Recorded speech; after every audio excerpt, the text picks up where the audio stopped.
હા દોસ્તો, અત્યારે જો હેલ્મેટની ડ્રાય હાલે છે એના વિશે હું બે શબ્દ કહેવા માંગુ છું કે માથું મારું તો મારા માથે હું પહેરવું, મારી મરજી હોવી જોઈએ ને બંધારણ પ્રમાણે.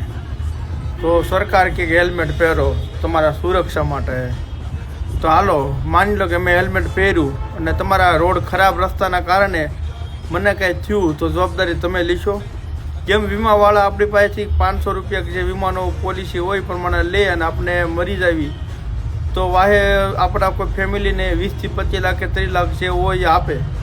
તો અમે હેલ્મેટ પહેરશું તો તમે અમારી ફેમિલીને શું આપશો મને એ કહો. માથું મારું હેલ્મેટ પહેરવાનું.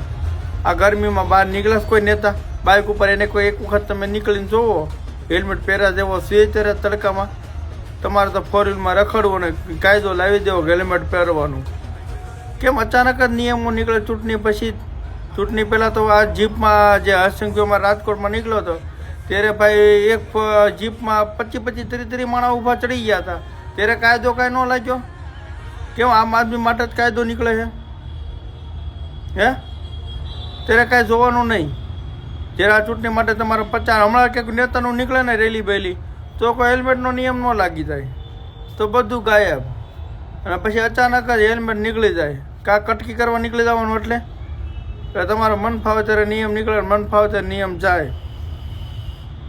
સમજી હું નીકળ્યા છો આ બધા પબ્લિકને કે ખ્યાલ નથી આવતો. પબ્લિકે પણ ચૂપચાપ છે, કાંઈ સમજતા નથી. શું આ બટન દબીને આપી દે એ મને ખ્યાલ નથી આપતો. આપણે કોઈ રાજનેતાને કોઈ લાગે વળગે નહીં આપણે, પણ આ જે ખોટું કરે પબ્લિક જ છે ગાંડી. તમારે શું કેવું દોસ્તો? અને કેટલા લોકોએ હેલ્મેટના કારણે મેમાં ભીરા છે, કેટલાય પૈસા આપ્યા છે, જરીક અમને જણાવજો એટલે અમને પણ ખ્યાલ આવે કેટલાક લોકો છે જે મેમાં ભરેલા છે. અને તમારું શું કેવું આના વિશે, હેલ્મેટ વિશે?